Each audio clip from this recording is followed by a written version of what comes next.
एक खूबसूरत सी love story, मेरी अधूरी सी मोहब्बत। ऑथर शालिनी सिंह।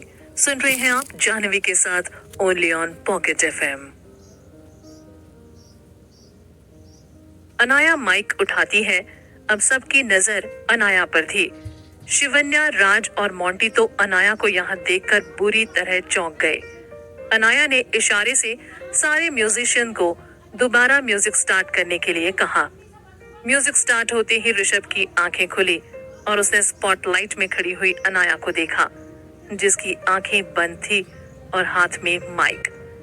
अनाया अपनी आंखें बंद करके गाना शुरू करती है।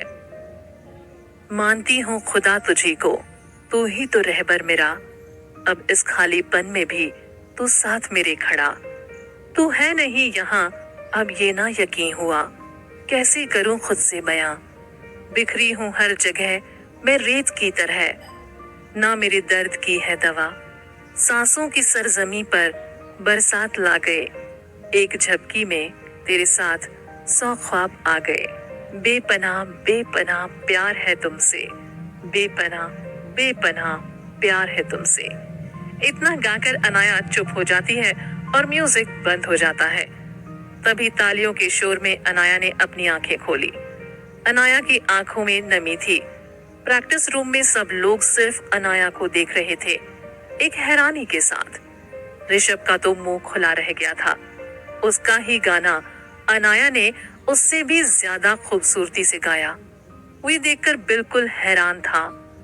पूरा प्रैक्टिस रूम तालियों की गड़गड़ाहट से भर गया।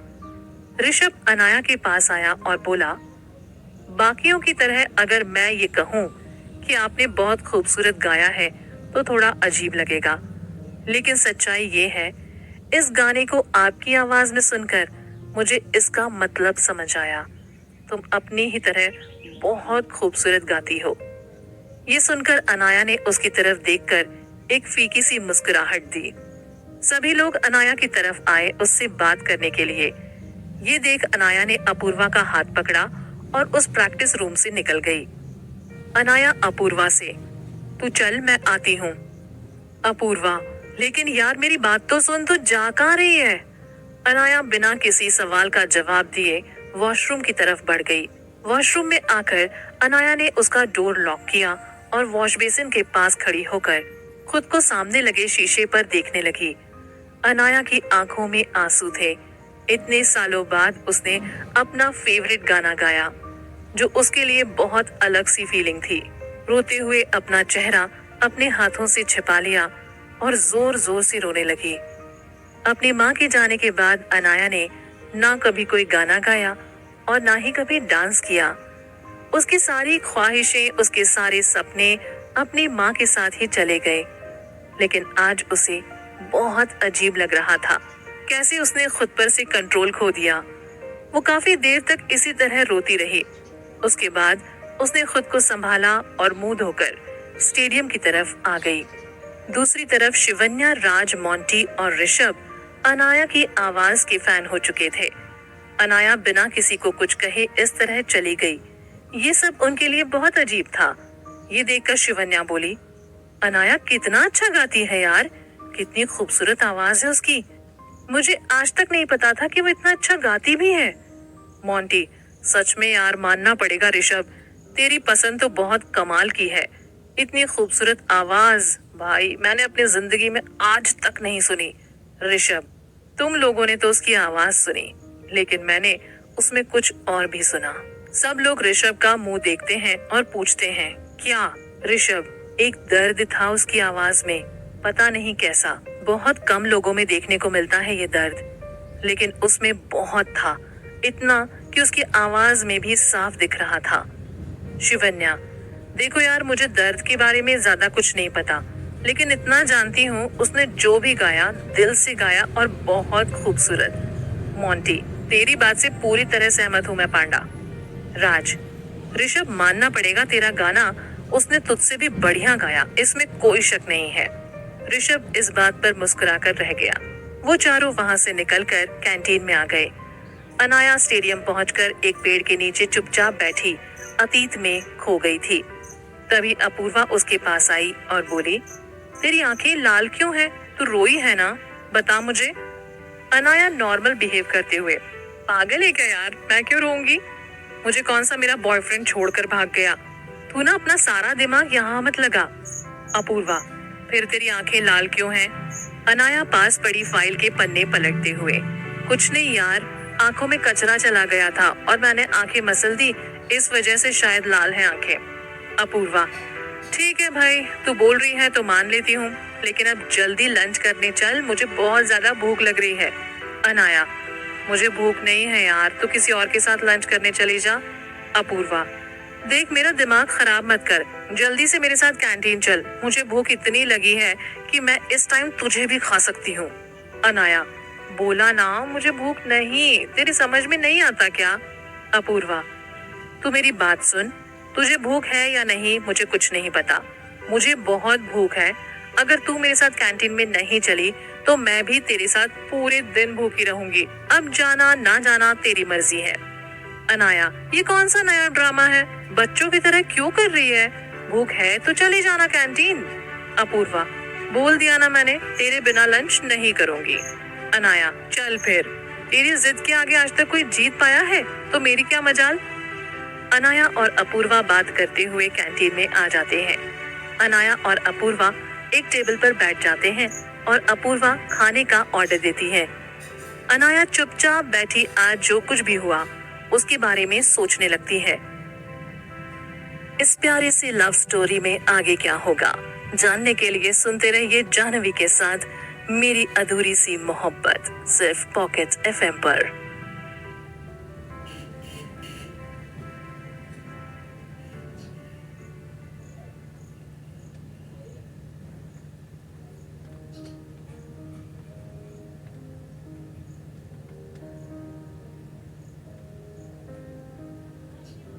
एक खूबसूरत सी लव स्टोरी, मेरी अधूरी सी मोहब्बत, ऑथर शालिनी सिंह। सुन रहे हैं आप जाह्नवी के साथ ओनली ऑन पॉकेट एफएम। अब उसे खुद पर गुस्सा आया था। उसने ऐसा क्यों किया? क्यों सबके सामने गाना गाया? अपने स्कूल के सिंगिंग और डांस कंपटीशन में अनाया फर्स्ट प्राइज लेकर आती थी, जिसे देखकर उसकी माँ बहुत खुश होती थी। मिस्टर वशिष्ठ ज्यादा खुश नहीं होते थे। उनका कहना था कि ये सब फालतू की चीजें हैं, इनमें करियर नहीं बनाया जा सकता, और वो अनाया को भी इन सब चीजों के लिए मना करते थे। और आखिर अनाया ने अपने सारे सपने अपने माँ की चिता के साथ ही जला दिए। उसके बाद ना कभी उसने गाना गाया और ना कभी डांस किया। कोई और भी था जो अनाया को इस वक्त बहुत प्यार से देख रहा था। वो था हमारा ऋषभ। शिवन्या, राज, मोंटी और ऋषभ कैंटीन में बैठकर लंच कर रहे थे। तभी मोंटी ने देखा ऋषभ सिर्फ एक ही जगह काफी देर से देखा जा रहा है। उसने ऋषभ को कोहनी मारी और बोला, कहाँ खोया हुआ है भाई? खाना भी खा ना, या फिर हवा खाकर काम चलाएगा? मोंटी की इस बात पर ऋषभ ने अनाया की तरफ हाथ किया। अब सबकी नजर अपनी गर्दन घूमकर अनाया पर पड़ी, जो इस वक्त अपनी ही सोच में डूबी हुई थी। शिवन्या, अनाया, अच्छा हुआ ये यहीं मिल गई, मैं इससे बात करके आती हूँ। ऋषभ, यार मुझे भी बात करनी है, मैं भी तेरे साथ चल सकता हूँ? मोंटी और राज, हमारे अंदर कांटे लगे हैं, हमें भी अनाया से बात करनी है, हम भी जाएंगे शिवन्या तेरे साथ। शिवन्या, अरे गधों, थोड़ा तो सब्र करो, पहले मुझे तो उससे मिलने दो, अगर उसका मूड ठीक हुआ तो तुम लोगों को भी उससे मिलवा दूंगी, लेकिन पहले मुझे जाने दो। मैं इशारा करूंगी, फिर तुम लोग वहाँ आ जाना, समझे? किसी बच्चे की तरह तीनों अपना सिर हाँ में हिलाते हैं और अनाया शिवन्या के पास जाकर उसके कंधे पर हाथ रखती है, जिससे अनाया अपने बीते हुए कल के ख्यालों से वापस आ जाती है। शिवन्या, हाय, तुम बिजी तो नहीं हो? मैं तुम्हारे पास बैठ सकती हूँ? अनाया हड़बड़ाते हुए, या बैठ सकती हो। अब तुम्हारी मोच कैसी है? अब दर्द है? शिवन्या उसके सामने पड़ी चेयर पर बैठते हुए, मैं बिल्कुल ठीक हूँ, तुम बताओ कैसी हो और तुम किन ख्यालों में गुम हो?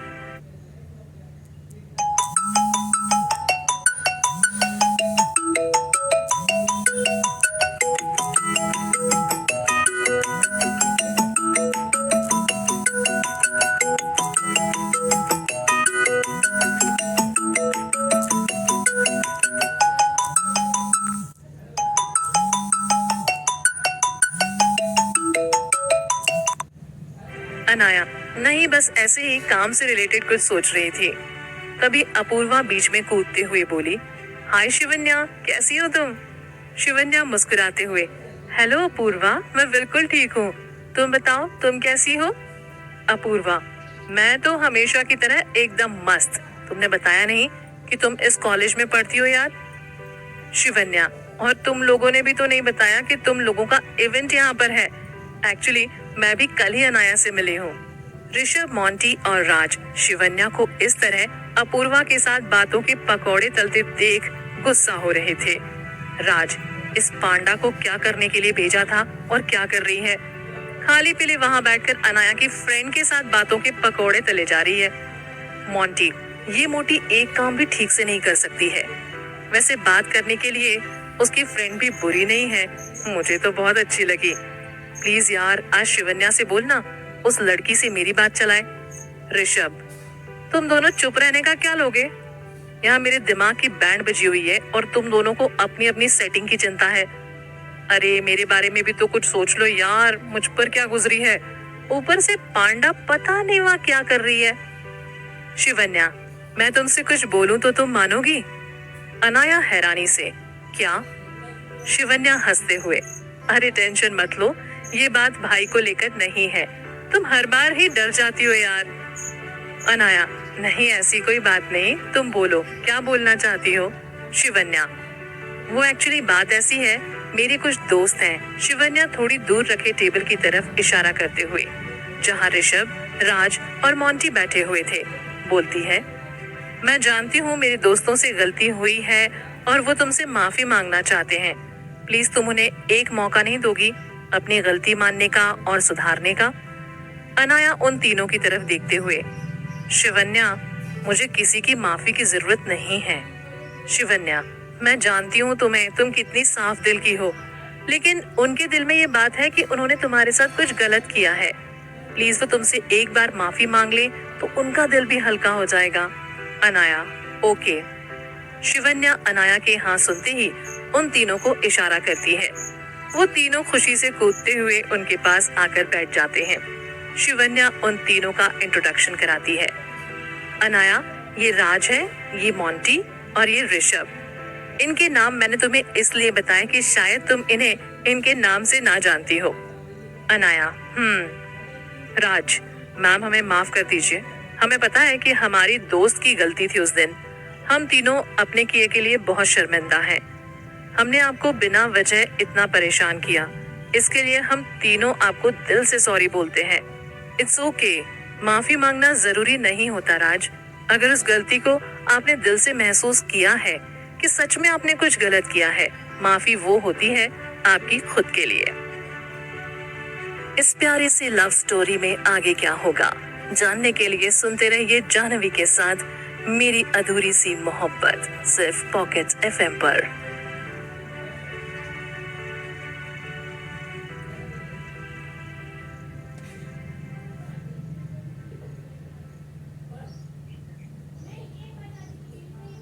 अनाया के वहां से चले जाने के बाद राज, मोंटी और शिवन्या ऋषभ पर फट पड़े। शिवन्या, ऋषभ तो पागल हो गया है, क्या बोल गया तू? होश में तो है? राज, तूने उससे ये सब बातें क्यों की? तुझे पता है वो तेरी बातों को सुनकर कितनी परेशान हो गई? ऋषभ कुछ सोचते हुए, मुझे नहीं लगता कि मैंने कुछ गलत बोला है। उसकी आवाज में दर्द है यार, मैंने सुना है और देखा भी। शिवन्या गुस्से से, ऋषभ, तुझे कोई हक नहीं बनता कि तू किसी के पर्सनल लाइफ में घुसे, समझा? गलती मेरी है यार, मुझे तुझे उससे मिलवाना ही नहीं चाहिए था। सब खराब कर दिया तूने। अब मुझसे बात करने की जरूरत नहीं है तुझे, समझा? ये कहकर वहां से पैर पटकते हुए शिवन्या चली गई। अब बारी राज और मोंटी की थी। उन दोनों ने भी बारी बारी से अपनी भड़ास निकाली और भला बुरा कहते हुए वहां से चले गए। ऋषभ को अपने किए का कोई पछतावा नहीं था, बल्कि वो तो और जानना चाहता था अनाया के बारे में। वो है क्या जो दिखती है वो, या कुछ और? शिवन्या, ऋषभ, राज और मोंटी अपने अपने घर जा चुके थे।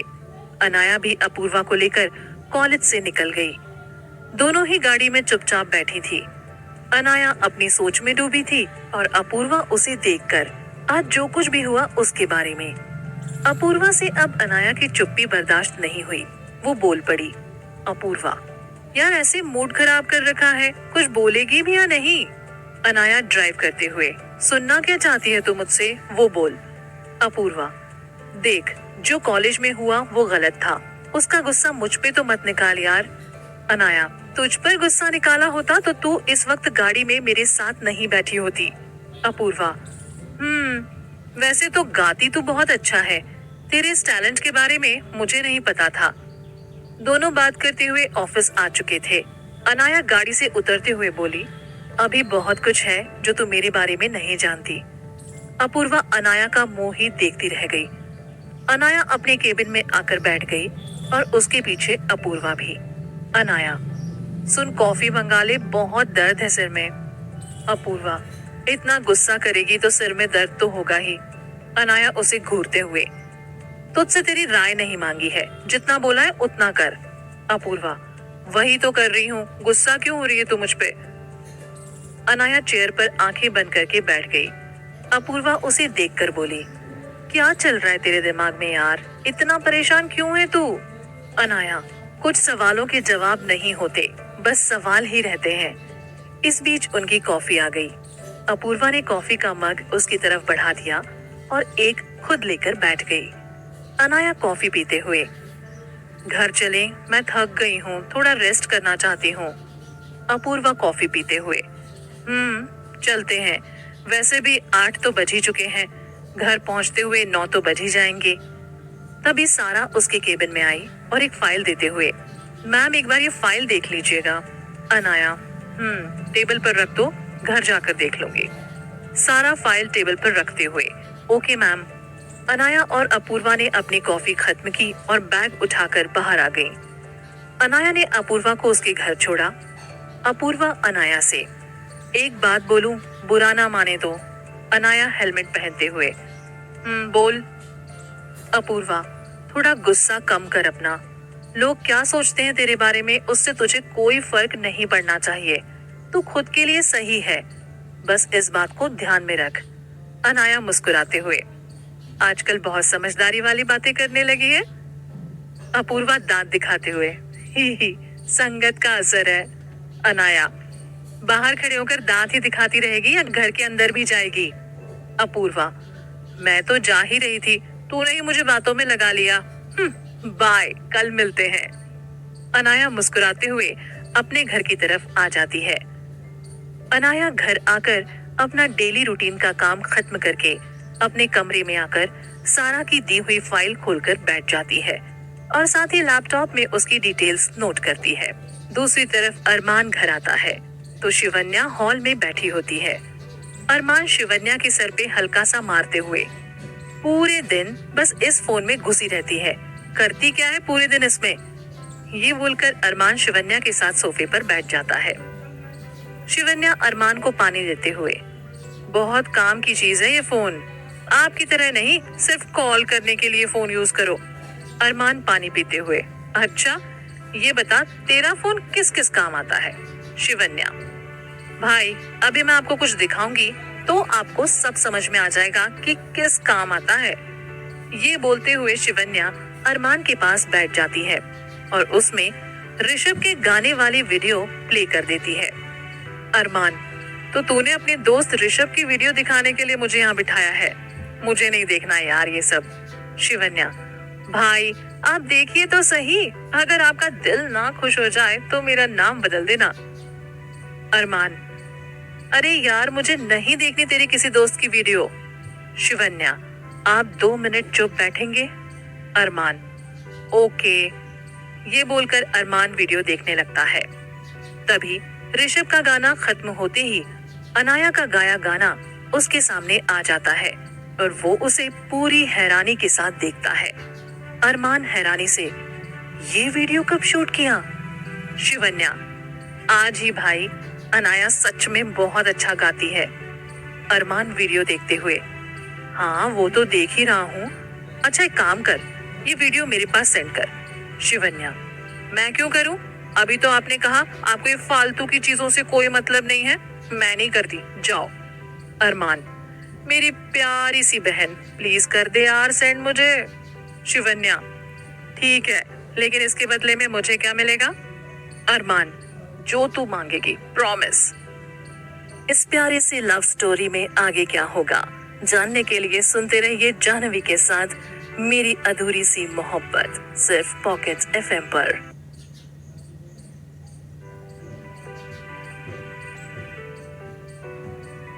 एक खूबसूरत सी लव स्टोरी सुन रहे हैं आप मेरे यानी जाह्नवी के साथ, only on Pocket FM. Shivanya अपने पास से एक कार्ड निकालते हुए, तो आपको हमारे कॉलेज के इवेंट में आना पड़ेगा क्योंकि आप इनवाइटेड हो, समझे? अरमान, नहीं पांडा, तुझे तो पता है मुझे इन सब चीजों में कोई दिलचस्पी नहीं है। शिवन्या, अभी किया हुआ प्रॉमिस भूल गए शायद आप। अरमान, ओके मैं आऊंगा। शिवन्या अरमान के गले लगते हुए, मैं बहुत खुश हूँ भाई। अरमान उसके सर पर प्यार से हाथ फेरते हुए, तुझे खुश देखकर मैं भी खुश हूँ। शिवन्या फोन में उंगलियों को चलाते हुए, वीडियो सेंड कर दिए मैंने आपको भाई। अरमान, ओके मैं फ्रेश होकर आता हूँ, तू खाना लगा। शिवन्या, ओके भाई। अरमान और शिवन्या कुछ देर बाद साथ बैठकर बातें करते हुए खाना खाते हैं। अरमान खाना खाकर उठकर अपने कमरे में जाने लगता है। तभी शिवन्या पीछे से, क्या बात है भाई, आजकल बहुत जल्दी रहती है कमरे में जाने की। अरमान मुस्कुराते हुए पीछे पलटकर, तेरी भाभी का फोन जो आने वाला है।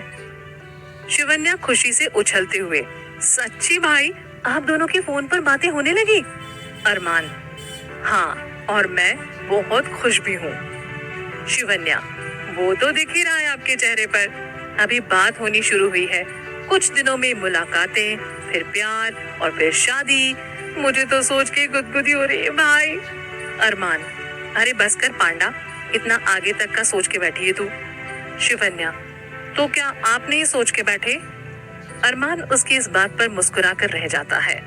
तभी उसका फोन बजा। उसने फोन निकाल कर देखा, वो अनाया का ही फोन था। अरमान शिवन्या को फोन दिखाकर, देख कितनी लंबी उम्र है तेरी भाभी की। शिवन्या, वो तो है, अब आप जल्दी फोन उठा लो नहीं तो डांट सुनने को मिलेगी। अरमान, अरे हाँ यार, मैं तो भूल ही गया, तू जाकर सो जा, सुबह मिलता हूँ तुझसे। गुड नाइट पांडा। शिवन्या उठकर कमरे में जाती हुई, गुड नाइट भाई, love you. Armaan, love you too बेटा। अरमान फोन उठाकर ग्राउंड फ्लोर पर स्विमिंग पूल की तरफ आ जाता है। अरमान, हेलो। अनाया, क्या बात है, शरीफ होते जा रहे हैं आजकल आप। अरमान, मतलब? अनाया, मतलब ये, आप हमेशा फोन उठाकर बेगम साहिबा, मोहतरमा जी कहिए, ये सब बोलते हैं ना, और आज सीधे हेलो। अरमान मुस्कुराकर, अब बोल देते हैं, तो कैसी हैं आप बेगम साहिबा? अनाया मुस्कुराकर, मैं ठीक हूँ, आप बताइए आपकी तबीयत कैसी है?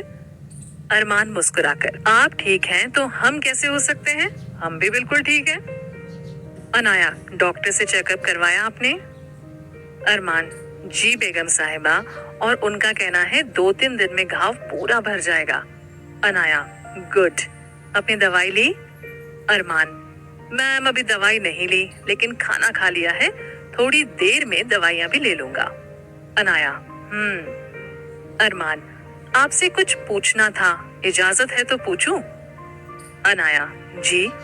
अरमान, आप इतना अच्छा गाती हैं, आपने कभी बताया नहीं? अनाया हैरान होकर, आपको कैसे पता? शिवन्या ने बताया आपको? अरमान मुस्कुराते हुए, उसने बताया नहीं लेकिन दिखाया जरूर। अनाया, मतलब? अरमान, अपने फोन में वीडियो दिखाई थी तुम्हारे और उसके दोस्त के गाने की, और मेरा यकीन करो सच में बहुत खूबसूरत गाती हो। अनाया धीमी आवाज में, मिस्टर मलिक, उस बारे में कोई बात नहीं करना चाहती मैं। अरमान हैरानी से, लेकिन क्यों? अनाया, प्लीज मिस्टर मलिक, मेरी बातों को समझिए, मुझे इस बारे में कोई बात नहीं करनी। अरमान हैरानी से, लेकिन बात क्या है, कुछ बताओगी? अनाया चिल्लाकर, आपको एक बार में कोई बात समझ नहीं आती क्या? मैंने कहा ना, मुझे कोई बात नहीं करनी।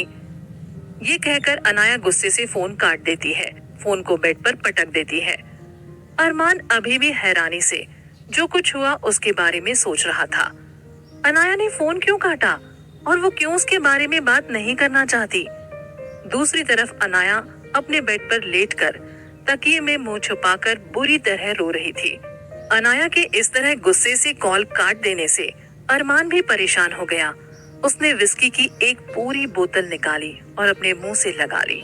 कुछ 5 मिनट में उसने पूरी बोतल खत्म कर दी और उसे फर्श पर फेंक कर तोड़ दिया।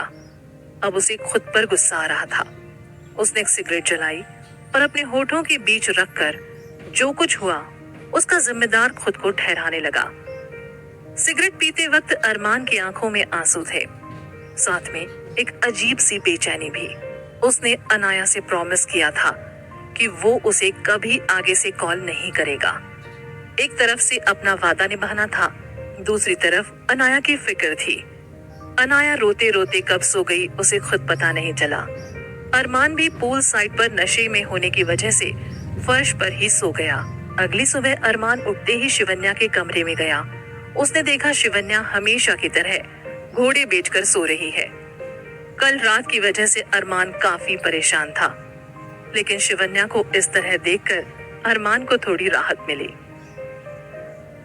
और आगे क्या होगा ये जानने के लिए सुनते रहिए पॉकेट एफएम पर ये प्यारी सी लव स्टोरी, मेरी अधूरी सी मोहब्बत, मेरे यानी जानवी के साथ।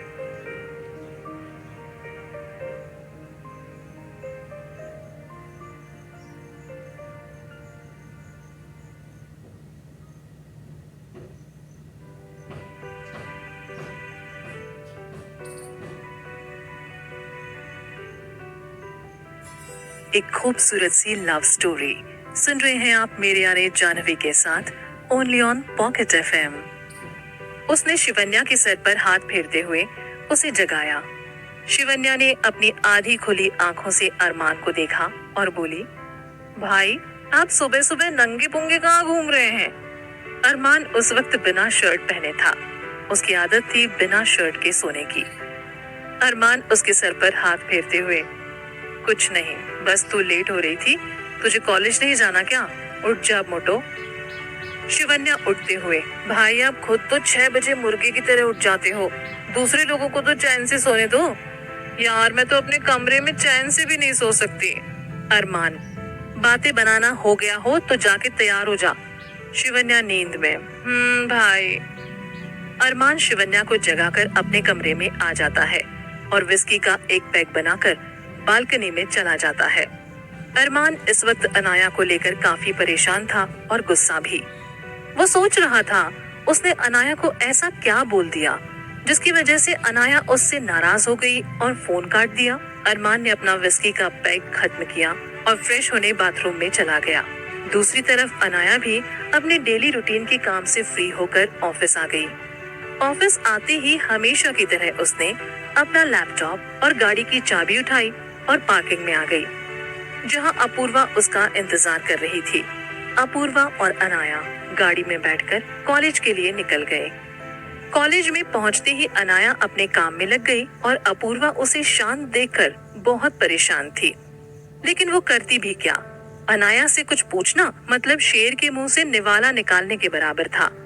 वो चुपचाप बैठी अनाया को देखती रही और कुछ देर बाद अपने काम में लग गई। दूसरी तरफ अरमान और शिवन्या ने ब्रेकफास्ट किया।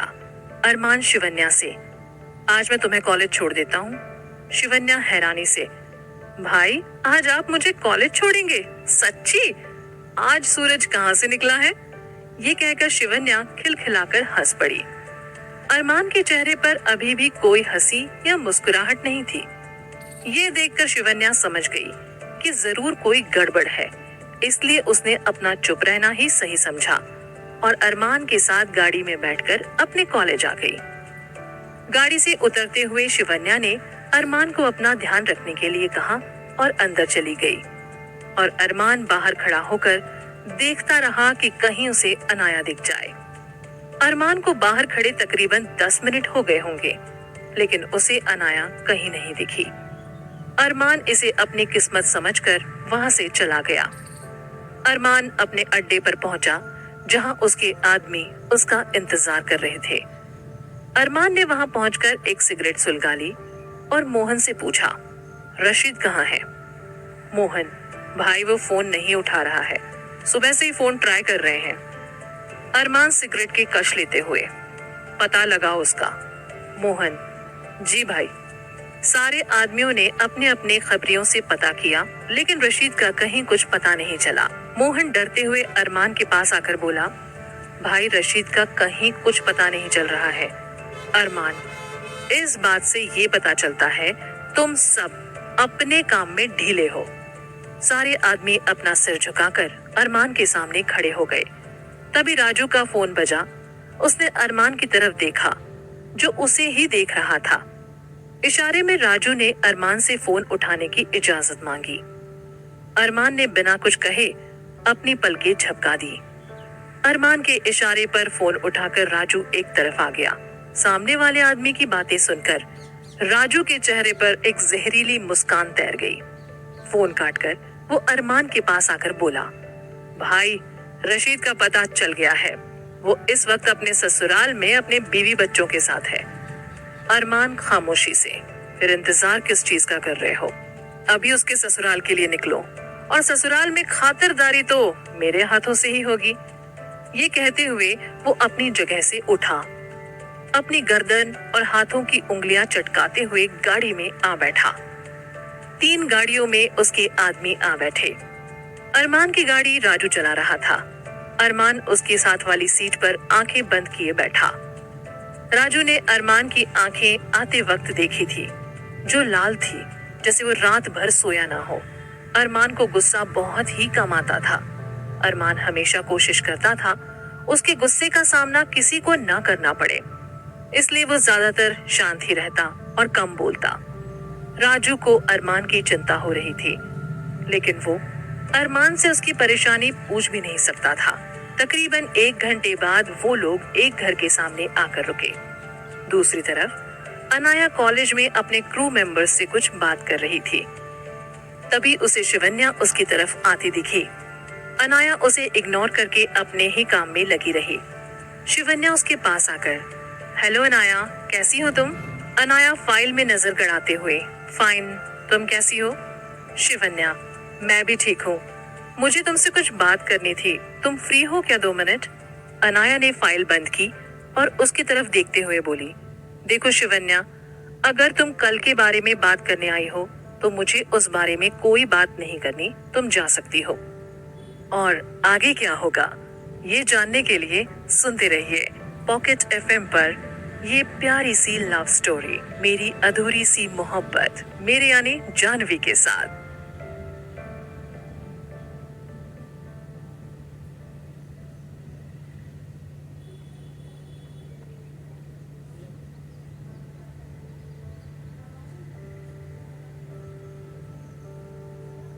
एक खूबसूरत सी लव स्टोरी सुन रहे हैं आप मेरे यानी जानवी के साथ, only on Pocket FM. Shivanya, मैं तुमसे अपने दोस्तों की तरफ से माफी मांगना चाहती हूँ, बस। अनाया, उन्हें उनकी बातों का जवाब कल ही मिल गया तो माफी किस बात के लिए? शिवन्या, मुझे पता है अनाया तुम नाराज हो, लेकिन यकीन करो मेरा ऋषभ दिल का बहुत अच्छा लड़का है। जो भी कुछ हुआ वो अनजाने में हुआ।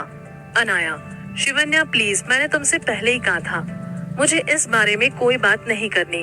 अब तुम मुझे अकेला छोड़ सकती हो, मुझे बहुत काम है। शिवन्या, लेकिन तुम मुझसे तो नाराज नहीं हो ना? अनाया मुस्कुराते हुए उसके गालों को छूकर बोली, तुम इतनी क्यूट हो ना कि चाहकर भी तुमसे कोई नाराज नहीं रह सकता, तो मैं क्या चीज हूँ? शिवन्या खुशी से, thank you Anaya. Anaya, okay, thank you वगैरह बाद में होता रहेगा, मुझे अभी थोड़ा काम है, तुमसे बाद में मिलती हूँ। Shivanya, okay bye. Anaya, bye. Shivanya के जाने के बाद अनाया वापस अपने काम में बिजी हो गई। शिवन्या कॉरिडोर से गुजरी तभी उसे राज, मोंटी, ऋषभ दिखाई दिए, जो दूर खड़ी अनाया को देख रहे थे। शिवन्या उनके पीछे खड़े होकर बोली, इस तरह देखने का कोई फायदा नहीं है ऋषु, तूने जो करना था वो कर दिया, अब जो करना है वो अनाया ही करेगी। तीनों ने अपनी गर्दन पीछे घुमाकर देखा और बोले, तू कब आई पांडा? शिवन्या, तभी जब तुम लोग अनाया को घूर रहे थे। घूरने का कोई फायदा नहीं है, वो तेरी माफी नहीं सुनना चाहती है। मैं उसके पास गई थी। ऋषभ, तेरी माफी लेकर गई थी, लेकिन उसने सीधे बोल दिया उसे किसी की माफी की कोई जरूरत नहीं है और ना ही इस बारे में कोई बात करना चाहती है। तीनों चुपचाप होकर शिवन्या की बात सुनने लगे। शिवन्या, मुझे लेट हो रहा है क्लास के लिए, मैं तुम लोगों से बाद में मिलती हूँ। ये कहकर शिवन्या वहां से चली गई। राज, मोंटी ऋषभ को घूरने लगे। ऋषभ सर झुकाकर वहीं बैठा रहा। मोंटी, हमारी भी क्लास है, हम भी जा रहे हैं, बाद में मिलते हैं, बाय। ये बोलकर वो दोनों भी वहां से चले गए। ऋषभ पर जैसे उनकी किसी बात का कोई फर्क ना पड़ा हो, वो वैसे ही बैठे रहा। अरमान और उसके आदमी अपनी गन कमर के पीछे रखकर उस मकान की तरफ बढ़े। राजू ने जाकर उस घर की बेल बजाई। सामने से एक औरत जो रशीद की बीवी थी, वो बाहर आई और उसने अरमान को पहचान लिया। जोया, रशीद की बीवी, अरमान को देखकर, अरे भाईजान, आप यहाँ बाहर क्यों खड़े हैं, अंदर आइए ना। अरमान अंदर आता है। रशीद भी अपनी दोनों बेटियों के साथ बाहर वाले कमरे में ही बैठा हुआ था। वो अरमान को देखकर चौंक गया। अरमान मुस्कुराकर उसके सामने पड़ी कुर्सी पर बैठ गया। कैसे हो रशीद? रशीद हड़बड़ाकर, मैं ठीक हूँ भाईजान, आप यहाँ कैसे? अरमान एक जहरीली मुस्कान लिए, आप तो हमसे मिलने आए ही नहीं, तो सोचा हम ही आ जाते हैं। रशीद, ऐसी कोई बात नहीं है भाईजान, वो। अरमान एक हाथ से उसे चुप रहने का इशारा करता है। अरमान दोनों बच्चियों की तरफ देखते हुए उन्हें अपनी गोदी में बिठा लेता है। वो दोनों अरमान से पहले भी मिली हुई थी, इसलिए वो खुशी खुशी अरमान के पास आ गई। अरमान उनके सर पर हाथ फेरते हुए, बेटा, आप चॉकलेट खाओगे? दोनों एक साथ खुशी से कूदते हुए, जी मामू जान। अरमान शेरू की तरफ इशारा करते हुए, ये आपके चाचू हैं, इनके साथ जाइए और जो मन में हो वो लेकर आइए। अरमान शेरू की तरफ देखते हुए, बच्चियों का ख्याल रखना। शेरू दोनों बच्चियों को गोदी में उठाते हुए, जी भाई। शेरू के वहां से जाने के बाद अरमान अपनी गन निकालकर रशीद के सामने रखकर बोला, मेरा माल कहाँ है? रशीद डरते हुए, भाई वो। अरमान, इंतजार करना पसंद नहीं है मुझे।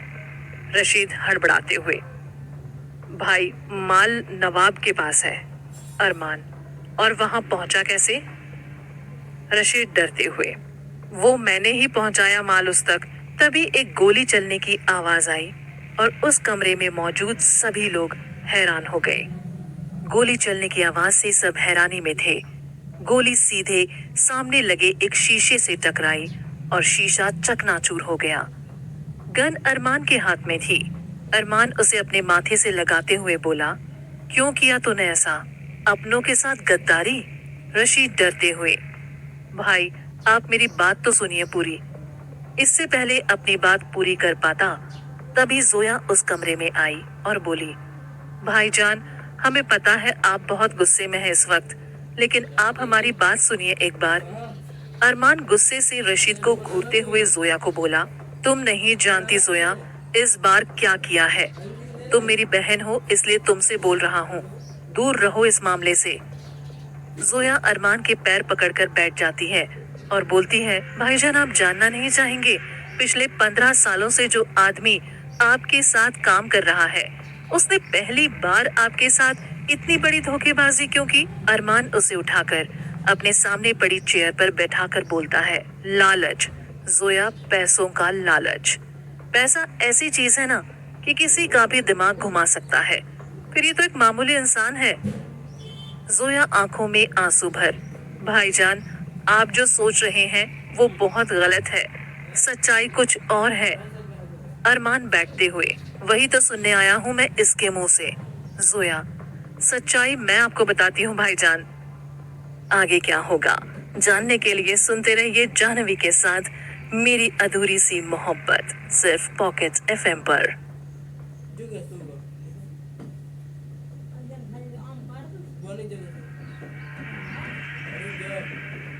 एक खूबसूरत सी लव स्टोरी सुन रहे हैं आप मेरे यानी जाह्नवी के साथ, ओनली ऑन पॉकेट एफएम। नवाब ने हमें और हमारे बच्चों को किडनैप करके बदले में रशीद से आपका माल मांगा था। वो आदमी ये बात जानता था कि ये काम सिर्फ रशीद ही कर सकते हैं, इसलिए उन्होंने इन्हें निशाना बनाया। कुछ ही घंटे में उन्होंने हमें मारने की धमकी दी और बदले में माल मांगा। रशीद के पास और कोई चारा नहीं बचा माल उनके हवाले करने के अलावा। उन्होंने सिर्फ हमें बचाने के लिए आपसे गद्दारी की है भाईजान, इन्हें कोई लालच नहीं है। अरमान गुस्से से रशीद की तरफ देखते हुए, तुम्हें ये बात हमें बतानी चाहिए थी। अगर बच्चियों या जोया को कुछ हो जाता तो तुम क्या करते? रशीद अरमान से डरते हुए बोला, भाई नवाब ने मुझे टाइम ही नहीं दिया कुछ करने का, और फिर मैं डर गया था कि आपको ये सब पता चला तो आप शायद मुझे जिंदा नहीं छोड़ेंगे। अरमान, तुम अभी भी जिंदा सिर्फ जोया और बच्चियों की वजह से हो। राजू अरमान से बोला, भाई अब क्या करेंगे? हमें तो पता भी नहीं है नवाब इस वक्त कहाँ है और हमारा माल भी। अरमान, नवाब का तो पता नहीं, लेकिन इस वक्त माल कहाँ होगा ये पता करने का सिर्फ एक ही तरीका है। सब लोग हैरानी के साथ बोलते हैं, वो क्या भाई? अरमान शैतानी मुस्कान लिए, माया एक वो ही है जो हमें माल तक पहुंचा सकती है। अरमान मुस्कुराकर जोया से, इतने दूर से आया है तुम्हारा भाई, एक कप चाय नहीं पिलाओगी? जोया कुर्सी से उठते हुए, ये भी कोई पूछने वाली बात हुई भाईजान, आप 2 मिनट रुकिए, मैं अभी लेकर आती हूँ। रशीद जोया के जाने के बाद अरमान से बोलता है, भाईजान माया से माल का पता सिर्फ आप निकलवा सकते हैं। वो सिर्फ आपकी सुनती है और किसी की नहीं, यहाँ तक कि अपने भाई की भी। अरमान मुस्कुराकर, जानता हूँ, इसीलिए आज रात माया से मिलने का इंतजाम करो मेरा। मोहन, राजू, शंकर, संजय और कमरे में बाकी मौजूद लोग ये सुनकर हैरान रह जाते हैं। तभी जोया चाय लेकर आती है। अरमान और उसके आदमी बैठकर चाय पीते हैं। तभी शेरू रशीद की दोनों बच्चियों को लेकर वहां आ जाता है। दोनों बच्चों के हाथ में 2-2 बैग थे जिनमें बहुत सारी चॉकलेट, कैंडीज, टॉयज थे। अरमान और उसके आदमी थोड़ी देर बाद वहां से निकल जाते हैं। अरमान घर आ जाता है। वो अपने कमरे में जाकर थोड़ी देर के लिए सो जाता है। अनाया भी अपूर्वा को लेकर ऑफिस में आ जाती है। अनाया कैबिन में बैठकर काम करने लगी और अपूर्वा अपना। शाम 6 बजे अरमान की नींद खुली। वो उठकर फ्रेश हुआ और तैयार हुआ। आखिर उसे माया से मिलने जो जाना था। वो आकर अपनी गाड़ी में बैठ गया और निकल गया माया से मिलने। माया, नवाब अली खान की सौतेली बहन। नवाब कभी अरमान के साथ ही काम करता था। कुछ टाइम बाद उसने अरमान के साथ धोखा किया। अरमान को जब उसके धोखे के बारे में पता चला, अरमान ने उसकी जान बख्शते हुए उसे अपनी गैंग से निकाल दिया और अब वो हमेशा कुछ न कुछ करके अरमान पर अपनी दुश्मनी निकाल देता है। अरमान थोड़ी देर बाद माया के घर पहुंच जाता है। अरमान अपनी गाड़ी से निकलकर अंदर आता है। उसने अंदर आते ही घर के नौकर से माया के बारे में पूछा तो उन्होंने बताया माया अपने कुछ काम में बिजी है। अरमान नौकर से, माया को बता दो अरमान मलिक आया है। नौकर, जी साहब। अरमान वहां रखे सोफे पर बैठ गया। उसने अपना फोन निकाला और शिवन्या को फोन करके आज घर लेट आने के लिए बोल दिया और फोन रख दिया। थोड़ी देर बाद माया कुछ लोगों से बात करती हुई बाहर निकली। अरमान को देखकर वो हैरान सी रह गई। उसने अपने आदमियों को वहां से जाने के लिए बोला। अरमान भी उसे आता देख सोफे से उठकर खड़ा हो गया। माया भागते हुए आई और वो अरमान के गले लग गई। अरमान ने भी उसके कंधे पर हाथ रखा। माया अली खान, 26 साल की एक बला की खूबसूरत लड़की, 5 फुट 6 इंच हाइट, रंग थोड़ा सा सांवला था, बाल स्टाइलिश कट में कटिंग किए हुए कंधे तक, जो अरमान से बेइंतहा मोहब्बत करती थी, लेकिन अरमान नहीं। माया अरमान से अलग होती हुई, अरमान तुमने कितना इंतजार करवाया है, तुम्हें तो पता ही नहीं, लव यू अ लॉट। ये कहकर माया वापस अरमान के गले लग गई।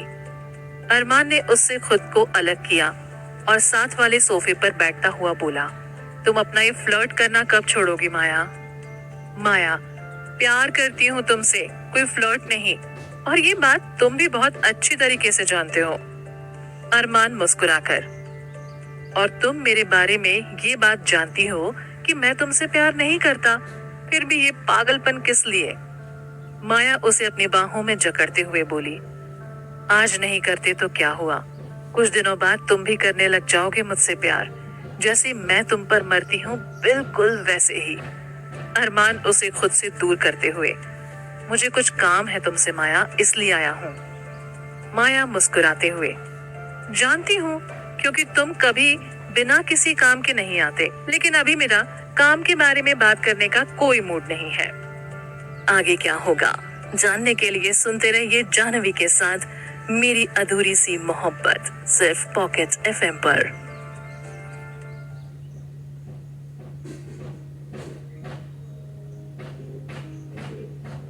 एक खूबसूरत सी लव स्टोरी सुन रहे हैं आप मेरे यानी जाह्नवी के साथ, only on Pocket FM.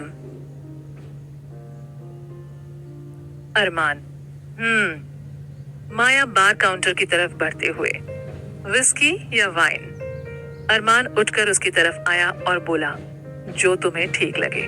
Maya whisky का एक ग्लास अरमान की तरफ बढ़ा देती है और खुद वाइन का ग्लास लिए उसके सामने बैठ जाती है। अरमान चुपचाप बैठा विस्की की घूंट भर रहा था। माया उसे देखकर बोली, शेर इतने शांत अच्छे नहीं लगते। अरमान मुस्कुराकर उसकी तरफ देखता हुआ, जानता हूँ, लेकिन खामोशी ही मेरी ताकत है। माया, तुम अभी भी नहीं बदले अरमान, अभी भी तुम बिल्कुल पहले जैसे हो जब मैंने तुम्हें पहली बार देखा था। अरमान एक सिगरेट अपने होठों के नीचे रखता हुआ, वक्त के साथ जो बदले उस आदमी पर कभी भरोसा नहीं करना चाहिए। माया उसके करीब आकर उसकी छाती पर हाथ रखते हुए, जानती हूँ तुम सबसे अलग हो, इसलिए तुम मुझे पसंद हो। अरमान, जानता हूँ। कुछ और पैग पीने के बाद माया अरमान से बोली, तो क्या काम था मुझसे? अरमान सिगरेट का धुआं हवा में उड़ाते हुए बोला, ये तुम भी जानती हो मैं यहाँ क्यों आया हूँ। माया उसके गालों पर अपने होठ रखते हुए, जानती हूँ, लेकिन अगर मैं इस काम के लिए ना कह दूं तो? अरमान उसके हाथ पकड़ते हुए, तुम भी जानती हो इसका अंजाम क्या होगा, तुम अपने भाई को कभी दोबारा देख नहीं पाओगी जिंदा। माया उसके करीब जाते हुए, जितने तुम डेंजर हो ना उतने ही सेक्सी भी। अरमान, मेरा माल कल सुबह तक मेरे आदमियों के पास होना चाहिए, वरना तुम्हारा प्यारा भाई कल सुबह का सूरज नहीं देख पाएगा। माया, कभी तो मेरी तरफ देखकर रोमांटिक बातें कर लिया करो, हमेशा ये मारने पीटने की बातें तुम्हें सूट नहीं करती माय बेबी। ये कहकर वो अरमान से लिपट गई। अरमान को माया का छूना बड़ा अजीब सा लग रहा था। उसने पहले भी कई रातें माया के साथ गुजारी थी, लेकिन आज से पहले ये फीलिंग उसे कभी नहीं आई। उसके मन में अनाया का ख्याल आते ही उसने माया को खुद से दूर कर दिया। माया हैरान होकर, क्या हुआ अरमान, तुम ठीक तो हो? अरमान हड़बड़ाकर, कुछ नहीं, बस ऐसे ही। माया अरमान के हाथों में अपना हाथ डालते हुए, चलो ना बेबी, आज बाहर डिनर करके आते हैं, और तुम भी मुझ पे कभी कभी ही मेहरबान होते हो। अरमान हैरान होकर, इतनी जल्दी? अभी तो सिर्फ 8 ही बजे हैं। माया, चलो ना बेबी। अरमान, ओके, तुम तैयार होकर आओ, मैं गाड़ी में तुम्हारा इंतजार कर रहा हूँ। माया, काश तुम जिंदगी भर मेरा यूं ही इंतजार करते रहो अरमान। अरमान, जल्दी करो माया, मेरे पास वक्त नहीं है। माया, ओके, 10 मिनट में आई। अरमान जाकर अपनी गाड़ी में बैठ गया और माया का इंतजार करने लगा। माया लगभग 15 मिनट बाद आई, ब्लैक वन पीस गाउन में। वो गजब की खूबसूरत लग रही थी। उसके शरीर का एक एक बॉडी पार्ट बड़ी खूबसूरती से निखर कर बाहर आ रहा था, लेकिन अरमान का ध्यान तो उसकी खूबसूरती पर गया ही नहीं। उसका तो सारा ध्यान सिर्फ और सिर्फ अनाया की तरफ था। वो तो गाड़ी स्टार्ट करके किसी अच्छे होटल के लिए निकल गए। दूसरी तरफ अनाया और अपूर्वा ऑफिस से निकल गए और अपूर्वा ने जिद की कि चल यार, आज गोलगप्पे खाते हैं। अनाया और अपूर्वा मार्केट में रुक गए। दोनों गोलगप्पे का मजा ले रहे थे, तभी अपूर्वा की नजर किसी पर पड़ी और उसका गोलगप्पा उसके गले में फंस गया अनाया घबराकर उसके पास आई और उसकी पीठ मसलते हुए बोली, आराम से खाया कर, जल्दी किस बात की है? फंस गया ना गले में? अपूर्वा की नजर अभी भी सिर्फ एक ही तरफ थी। उसने अनाया को सामने इशारा किया। अनाया ने रोड की दूसरी तरफ देखा तो अरमान गाड़ी में से किसी लड़की के साथ उतर रहा था। वो भी बाहों में बाहें डाले वो लड़की अरमान को बार बार गालों पर किस कर रही थी। ये देखकर अनाया के हाथ से गोलगप्पे की प्लेट छूटकर नीचे गिर गई। वो हैरानी से अरमान और उस लड़की को देखने लगी। उसे विश्वास नहीं था कि अरमान उसके साथ इस तरह का धोखा और मजाक भी कर सकता है। अगर उसकी लाइफ में पहले से ही कोई लड़की है तो वो मेरे पीछे क्यों पड़ा? अनाया अपूर्वा उस लड़की को तब तक देखते रहे जब तक वो सामने बने होटल में ना पहुंच गए। अनाया के मन में आया, कहीं उसने अरमान को पहचानने में कोई गलती तो नहीं की? शायद वो अरमान ना होकर कोई और हो। इसलिए वो भागते हुए रोड की दूसरी तरफ गई और गाड़ी के नंबर पहचानने की कोशिश करने लगी। वो गाड़ी अरमान की थी, ये अनाया पहचान चुकी थी। अपूर्वा उसके पास आई और बोली, यार समझ में नहीं आ रहा, ये सब चल क्या रहा है तेरी लाइफ में? अनाया आंखों में नमी लेकर एक फीकी सी मुस्कान के साथ बोली, मजाक। ये जो आदमी जात होती है ना, इन्हें सिर्फ औरतों के साथ मजाक करना आता है। बस वही किया है अरमान ने भी। अपूर्वा उसके कंधे पर हाथ रखते हुए बोली, यार तू ठीक है ना? मुझे तेरी बहुत टेंशन हो रही है। अनाया, मुझे क्या होना है, मैं बिल्कुल ठीक हूँ। अपूर्वा, अब तू क्या करेगी? अनाया, कुछ भी नहीं, जो जैसा चल रहा है वो बिल्कुल वैसे ही चलेगा। एक धोखेबाज इंसान की वजह से मेरी लाइफ में कुछ नहीं बदलेगा। अपूर्वा, तू अरमान से पूछना नहीं चाहेगी कि उसने तेरे साथ ये सब क्यों किया? एक तरफ तो वो तुझसे प्यार करने के दावे भरता है और दूसरी तरफ ये सब कुछ। अनाया, पूछूंगी तो जरूर, लेकिन सही वक्त आने पर। अपूर्वा, और वो वक्त कब आएगा? अनाया, वक्त का तो पता नहीं, लेकिन मजा बड़ा आएगा इस खेल में। अब आगे क्या होगा जानने के लिए सुनते रहिए जाह्नवी के साथ मेरी अधूरी सी मोहब्बत, सिर्फ पॉकेट एफएम पर।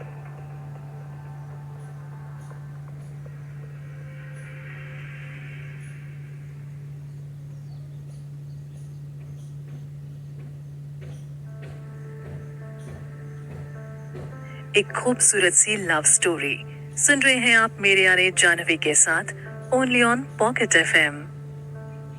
अपूर्वा, तू क्या करने वाली है अनाया? मुझे डर लग रहा है। अनाया, तुझे डरने की जरूरत नहीं है, मैं कुछ गलत नहीं करूंगी। चल तुझे तेरे घर छोड़ देती हूँ, काफी देर हो गई आज। अपूर्वा, अनाया और अपूर्वा दोनों रोड क्रॉस करके वापस अपनी एक्टिवा के पास आ जाते हैं। अनाया ड्राइव करते हुए अपूर्वा को उसके घर छोड़ देती है और वापस अपने घर आ जाती है। अनाया के दिल में एक अजीब सा दर्द हो रहा था, इतना अजीब कि अब तो उसके आंसू भी निकलना बंद हो गए थे। वो जानती थी आंसू किसी को दिखाकर मजबूत नहीं बना जा सकता। उसने घर आने से पहले अपने आंसू साफ किए और घर आकर अपना डेली रूटीन का काम खत्म किया। रोज के मुकाबले अनाया आज काफी चुप थी। अमित ने खाना खाते वक्त अनाया को इतना चुप देखा, लेकिन वो कुछ इसलिए नहीं बोल पाया। उसे लगा काम की वजह से अनाया ज्यादा थक गई है। अमित और अनाया ने जल्दी से अपना खाना खत्म किया और अपने अपने कमरे में चले गए। अनाया अपने कमरे में आ गई और उसने अपना कबर्ड खोला। उसमें से अपनी माँ की खूबसूरत तस्वीर निकाली। अनाया उस तस्वीर को लेकर बेड पर लेट गई। वो तस्वीर को सीने से लगाकर जोर जोर से रोने लगी। वो रोते हुए तस्वीर से बोली, माँ, मेरे साथ ही ऐसा क्यों होता है हमेशा? जिससे प्यार करो, जिसे चाहो, हमेशा धोखा मिलता है। पहले पापा, फिर आप और अब अरमान। उसने ऐसा क्यों किया मेरे साथ? मुझे बहुत दर्द हो रहा है उसे किसी और के साथ देखकर। वो लड़की अरमान के बहुत करीब थी, अब अरमान की जिंदगी में कोई और है। फिर उसने मुझसे क्यों कहा कि वो मुझसे प्यार करता है? पता है माँ, मैं उसे बहुत पसंद करने लगी हूँ। वो मेरे साथ इतना बड़ा धोखा कैसे कर सकता है और क्यों किया उसने? इतना कहकर अनाया फफक कर रो पड़ी और अपना सिर तकिया में छुपा लिया। रोते रोते अनाया कब सो गई उसे भी पता नहीं चला। दूसरी तरफ अरमान की नजर खाना खाते वक्त बार बार फोन पर चली जाती। अनाया के फोन का वो इंतजार कर रहा था। ये देखकर माया बोली, अरमान, मेरी तरफ देखो, तुम्हें किसी के फोन का इंतजार है क्या? अरमान, माया, काम से रिलेटेड है या कुछ और? अरमान, बहुत जरूरी है वो मेरे लिए। माया, तुम्हें किसी से प्यार हो गया है अरमान? अरमान मुस्कुराकर, प्यार नहीं, जीने की वजह है वो अब मेरी। माया वाइन का घूंट भरते हुए, तुम्हें किसी से प्यार हो सकता है? ये मान ही नहीं सकती मैं। मजाक कर रहे हो ना तुम मेरे साथ? अरमान, बिल्कुल नहीं माया, मैं तुमसे कभी झूठ नहीं बोल सकता। माया आंखों में आंसू लेकर, मुझ में क्या कमी है अरमान, जो तुम मेरी तरफ देखते भी नहीं हो? अरमान, माया, मुझे नहीं पता मैंने उसमें क्या देखा, लेकिन सचमुच मुझे उससे बेइंतहा मोहब्बत हो गई है। माया, ये मेरे सवाल का जवाब नहीं है अरमान। अरमान, यही तुम्हारे सवाल का जवाब है। मुझे नहीं पता ये कब और कैसे हुआ, बस हो गया। अब इतना जानता हूँ कि उसके बिना जी नहीं सकता। माया आंखों में आंसू लेकर, अभी भी मुझे यकीन नहीं हो रहा है अरमान। अरमान, यकीन तो मुझे भी नहीं हो रहा खुद पर कि मैं ऐसा कब से हो गया, लेकिन जो भी है तुम्हारे सामने है। माया अपनी चेयर से उठकर खड़ी हो गई और बोली, घर चलें? अरमान, तुम चलो, मैं बिल पे करके आता हूँ। माया, गाड़ी में तुम्हारा इंतजार कर रही हूँ। अरमान, ओके। माया गाड़ी में बैठ जाती है और अरमान बिल पे करके कुछ ही देर में गाड़ी की ड्राइविंग सीट पर आकर बैठ जाता है। अरमान ने देखा माया को काफी नशा हो चुका है। अरमान, तुम ठीक तो हो ना माया? माया, अब तक तो ठीक थी, लेकिन जब से सुना है तुम्हारा दिल अब किसी और का हो चुका है, एक अजीब सा दर्द हो रहा है अरमान दिल में। अरमान जानता था इस बारे में माया से बात करके कोई फायदा नहीं है, इसलिए उसने चुपचाप गाड़ी स्टार्ट की और माया के घर के आगे रोक दी। माया लड़खड़ाती हुई गाड़ी से नीचे उतरी तो अरमान ने उसे सहारा दिया और उसे उसके बेडरूम तक ले गया। बेडरूम में ले जाकर अरमान ने माया को बिस्तर पर लिटा दिया। अरमान जैसे ही मुड़ने को हुआ, माया ने उसका हाथ पकड़ा और उसे अपने बिस्तर पर गिरा दिया और खुद उसके सीने से चिपक गई। माया ने अरमान के शर्ट के बटन्स खोले और उसे बेतहाशा चूमने लगी। अरमान गुस्से से उठकर खड़ा हुआ और माया को बोला, कंट्रोल योरसेल्फ माया। माया बिस्तर से उठकर खड़ी हुई और अरमान के गले लगते हुए बोली, तुम मेरे करीब आने से इतना डर क्यों रहे हो? हम ये सब पहली बार तो नहीं कर रहे। अरमान, मैं सब कुछ जानता हूँ माया, लेकिन आज मुझे तुम्हारे करीब आने से अजीब सा लग रहा है। माया, कम ऑन अरमान, तुम तो किसी बच्चे की तरह डर रहे हो। अभी सब छोड़ो और मुझे अपनी बाहों में भर लो और पहले की तरह मुझे बहुत सारा प्यार दो। अरमान उससे दूर हटता हुआ बोला, मुझसे नहीं होगा। माया, देखो अरमान, प्यार अपनी जगह है और तुम्हारी और मेरी जरूरत अपनी जगह। मेरा यकीन करो, तुम जिस लड़की से भी प्यार करते हो उसे नहीं पता चलेगा इस बारे में। Trust me. आगे क्या होगा जानने के लिए सुनते रहिए जाह्नवी के साथ मेरी अधूरी सी मोहब्बत, सिर्फ पॉकेट एफएम पर।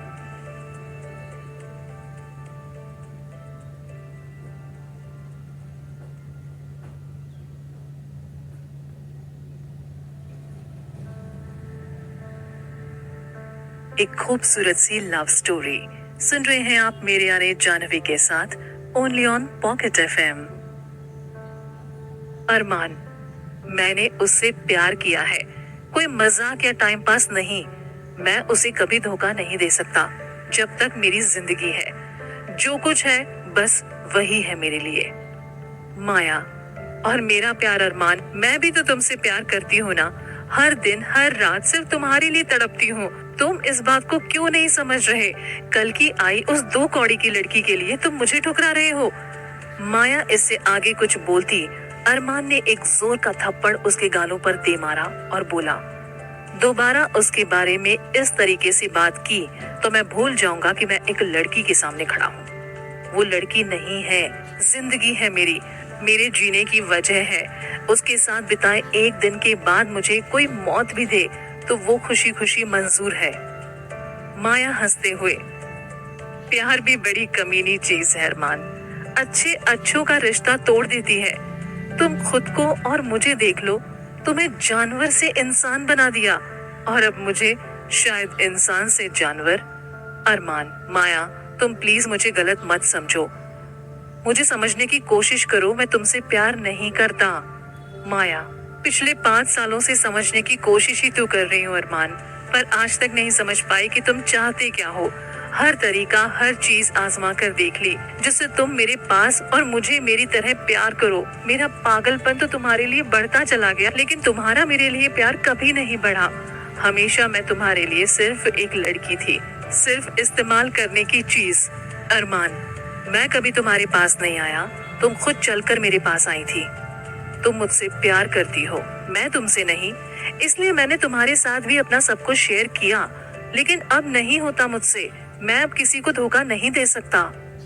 माया, तुम्हारे और उस लड़की के प्यार में इतनी ताकत है क्या अरमान कि तुम दोनों मिलकर मेरा प्यार खत्म कर दो? अरमान, प्यार बहुत खूबसूरत चीज है माया। अगर किसी इंसान को प्यार मिल जाए तो उसकी जिंदगी जन्नत बना देती है, और अगर ना मिले तो जहन्नुम, जैसे तुमने मेरी बना दी। ना मैं तुम्हारी हो सकती हूँ, ना किसी और की। तुमने मुझे बीच में छोड़ दिया, ना अपना बनाया, ना किसी और का होने दिया। अरमान शर्ट के बटन बंद करते हुए माया के पास आया और उसे बेड पर बिठाकर बोला, तुम बहुत अच्छी हो माया, लेकिन मेरा प्यार नहीं हो तुम। शुरू से आजाद थी, मैंने कभी तुम्हें बांध कर रखने की कोशिश नहीं की। इस बात को तुम भी अच्छी तरीके से जानती हो। माया, बातें चाहे जितनी मर्जी कर लो अरमान, लेकिन सच तो ये है कि तुम अब किसी और के हो।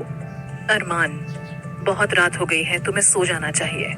माया, अब तो नींद शायद ही आए अरमान। अरमान उठता हुआ, मुझे चलना चाहिए माया, काफी रात हो गई है। माया, तुम जाओ।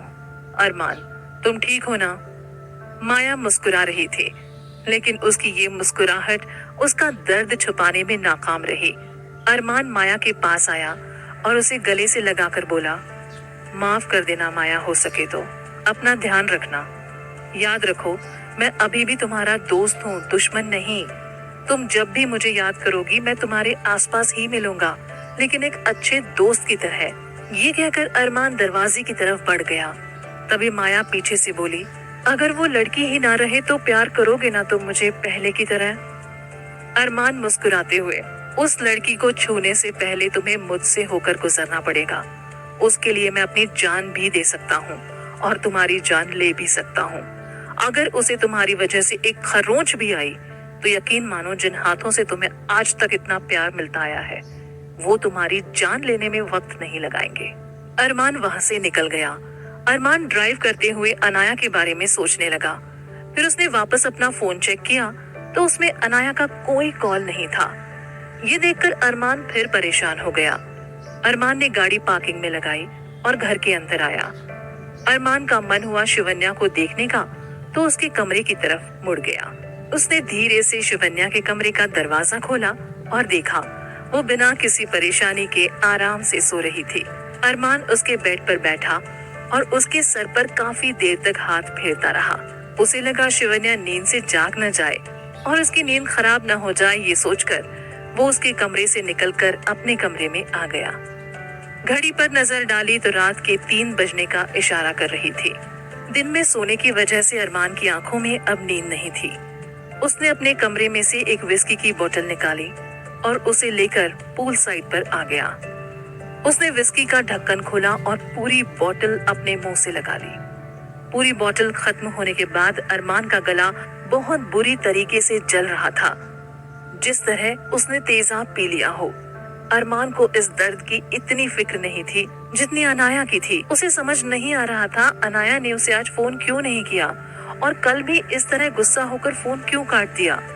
इस बारे में सोचते सोचते वो अपने बीते हुए कल में चला गया। आगे